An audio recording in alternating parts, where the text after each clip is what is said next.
Hello friends देखिए, आज हमने एक बॉडमॉस के नियम पर आधारित हमने एक क्वेश्चन आपके लिए लिया है।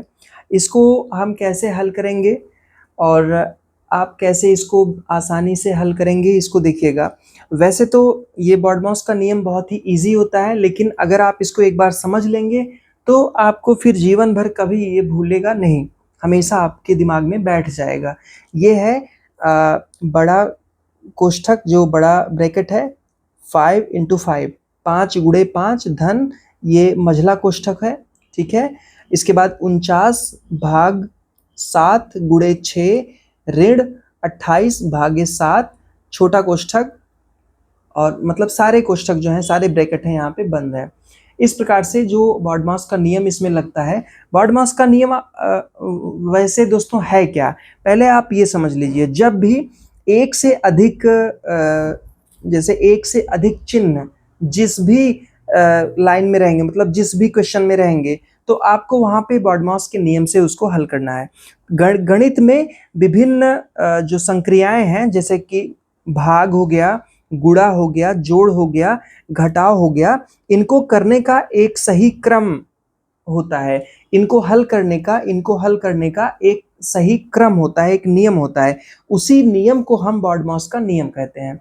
जो ऐसे मल्टीपल यहाँ पे चिन्ह दिए गए हैं, तो इनको किस क्रम में हल किया जाए, इसी नियम को हम बॉडमॉस का नियम कहते हैं, और इसी नियम से हम इसको हल करेंगे। सबसे पहले हम बॉडमॉस का अर्थ समझ लेते हैं, और उसके बाद इस जो हमारा ये सवाल है, इसको हम हल करेंगे। तो बॉडमॉस का जो अर्थ होता है, ये जितना शब्द यहाँ पे दिया गया है, जैसे BODMAS, तो यहाँ पे B का मतलब ब्रैकेट होता है। ठीक है, कोष्ठक। सबसे पहले ब्रैकेट वाले को हम हल करेंगे। सबसे पहले हम ब्रैकेट को हल करते हैं। ठीक है, ब्रैकेट में पहले सबसे छोटा होता है। ठीक है, नहीं, सबसे पहले रेखा वाला कोष्ठक होता है, रेखा कोष्ठक। उसके बाद तब छोटा कोष्ठक, क्योंकि इसमें रेखा कोष्ठक नहीं दिया है। अगर रेखा कोष्ठक होता तो ऊपर ऐसे पाई ऐसे बाहर हो जाता, तो सबसे पहले उसको हल करते हैं। इसके बाद छोटे वाले को हल करते हैं। ठीक है, छोटा कोष्ठक हल करेंगे, फिर ये मंझला वाला जो ये वाला है, ये वाला कोष्ठक है, इसको हल करेंगे। उसके बाद तब फिर हम मंझले के बाद फिर तब बड़े वाले को हल करेंगे। तो ये हो गया। उसके बाद ऑर्डर, यहाँ पे ऑर्डर है। इसके बाद हम इसके बाद हम हल करने के बाद घात या पावर, वर्गमूल या फिर ऑफ को तब हल करेंगे। ठीक है, वो हो गया। इसके बाद फिर हम भाग करेंगे, डिवीजन। ठीक है, इसके बाद हम भाग करेंगे, डिवीजन हो गया।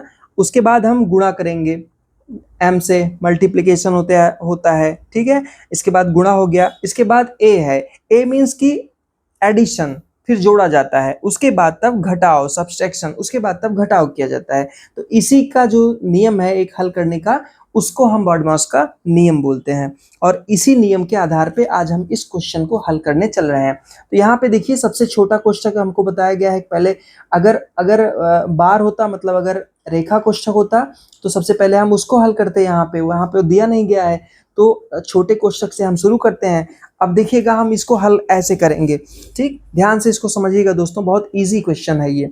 देखिएगा, हम इसको ऐसे ही लिखते हुए चलेंगे। 5 × 5, ये बड़े कोष्ठक के अंदर ही है, इसको अंदर ही रखें। धन, ये मझला कोष्ठक अभी नहीं हमको हल करना है। 49 भाग में अभी ऐसे ही लिखेंगे 7 × 6 माइनस, अब ये छोटा कोष्ठक हम करेंगे ना, तो जब हम 28/7 करेंगे तो 7 × 4 = 28, यानी कि यहाँ पे 4 आ जाएगा। तो इस कोष्ठक की जगह हम यहाँ पे 4 लिख सकते हैं।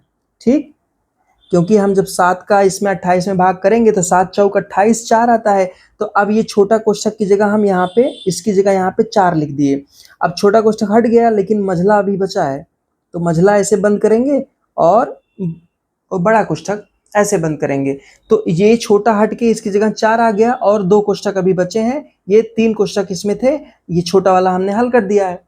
अब देखिए, फिर इसी तरीके से करेंगे। 5 × 5, ये बड़े कोष्ठक के अंदर ही है, धन। अब ये देखिए दोस्तों, इसको हम ऐसे लिख सकते हैं, 49/7। ठीक है, ये इसकी जगह हम ऐसे लिख सकते हैं तो कोई दिक्कत है नहीं, चल जाएगा। वो यही चीज़ ऐसे लिखा है, गुणे में 6 ऋण 4, मझला कोष्ठक बंद, बड़ा कोष्ठक बंद। ठीक है, आप समझे। अब इसके बाद हम फिर ऐसे लिखते हुए इसको चलेंगे, 5 गुणे 5 धन। अब देखिए, अब इसको पहले इसी में रखते हैं, अंदर ही पहले हल कर लेते हैं। तो 7 से इसको काटेंगे तो 7 सत्ते 49 होता है, तो 7 बार आ जाएगा, ये 7 हो गया। इसको हमने काट दिया, 7 आ गया। गुणे 6, इसको ऐसे लिख लेंगे, ऋण 4, ये मझला कोष्ठक। ठीक, इसको हमने सरल रूप में कर लिया, इतना आप समझे। अब देखिए, अब हम दोस्तों इसको भी हल करेंगे इसी तरीके से। देखिए, 5 गुणे 5 धन, अभी इसी में करते हैं। तो 7 का हम 6 में जब गुणा करेंगे तो 42 हो जाएगा, इसको हम 42 लिखेंगे, 42 माइनस 4। ठीक है, आपके समझाने के लिए दोस्तों हम एकदम स्टेप बाय स्टेप इसको बिना किसी को शार्ट में लिखे, बिना किसी को शार्ट में हल किए, पूरा ऐसे ही बता रहे हैं। ठीक है, तो इसके बाद हम आगे करेंगे 5 गुणे 5 धन। अब देखिए, अब 42 में हम जब 4 घटा देंगे, 42 में 4 घटाएंगे तो हमारा दोस्तों कितना आएगा, 38 आ जाएगा। ठीक है, तो 38 जब आएगा तो ये कोष्ठक, मझला कोष्ठक जो है वो हट जाएगा, सीधा बड़े कोष्ठक में आ जाएगा। तो इसको हटा के हम यहाँ पे 38 लिख सकते हैं। ठीक है, अब ये बड़ा कोष्ठक बंद कर देंगे, ये मझला कोष्ठक अब जाके हट गया। ठीक है, छोटा कोष्ठक हटा था तो 4 इसकी जगह पे आया था, अब मझला हट गया, इसकी जगह पे 38 आ गया।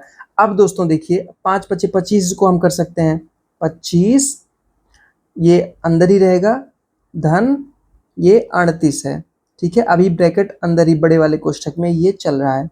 ठीक है, अब हम 25 और 38 को जब जोड़ देंगे तो हमारा उत्तर कितना आ गया दोस्तों, ये आ गया 63 और जोड़ते ही ये कोष्ठक भी ओपन हो गया।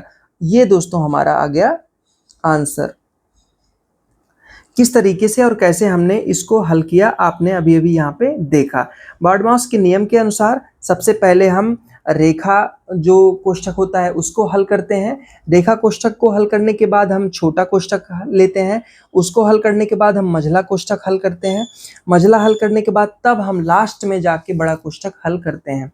ठीक है, और यहाँ पे हमारा आंसर इसी तरीके से आपने देख लिया, आ गया है एकदम ईजी तरीके से। ठीक है दोस्तों, आप आई होप ये क्वेश्चन अच्छे से आप समझ पाए होंगे कि इस तरीके से हम बर्डमाउस का नियम लगाते हैं और अपना क्वेश्चन हल कर लेते हैं। इसी तरीके से आप और भी क्वेश्चन अपने आप लेके और अपने स्तर से अपने तरीके से उसको हल करने की कोशिश करेंगे तो आपको ये बहुत जल्दी और बहुत अच्छे से समझ में आ जाएगा। ठीक है दोस्त, थैंक यू।